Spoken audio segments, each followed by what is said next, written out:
The latest report from the Department of Justice about the gun trafficking is the 74% of these guns go to Mexico through the border from the United States. In your opinion, what the DHS can do to help to prevent this kind of problem, to keep sending guns to cartels?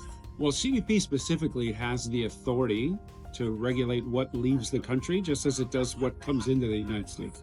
So making sure that proceeds from crime don't make it into the hands of the cartels, and making sure the weapons of war that they import don't make it across the border.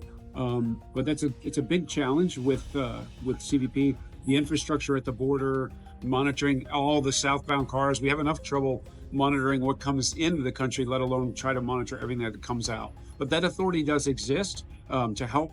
But I think the most important thing that we can do as a country is to work with Mexico, a fuller responsibility, sharing the responsibility of what happens at the border, both what gets imported into the U.S. that might be illegal and the things that are going into Mexico that fuel these cartels, both the cash and their weapons. The second question and the last one is, do you think naming cartels as terrorist groups is going to help actually fighting cartels, or is going to complicate the situation more? Because I saw also that it's affecting immigration processes. USCIS is doing something else extra with the legal immigrants because of this decision.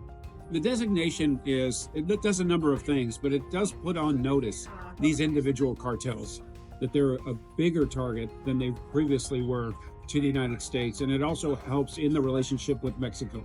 So we have to understand what they are capable of on both sides of the border. And I think it helps the entire government focus the U.S. on the partnership, and then the entire government in the U.S. to combat the danger and the risks that these cartels face in both countries. But how to address this impact in immigration processes, even the legal processes? Well, it'll add to the vetting procedure, right? We want to make sure that these cartels are not profiting, and if part of that profit is them coming into the U.S. legally, then we want to try to stop that as well. Thank you so much.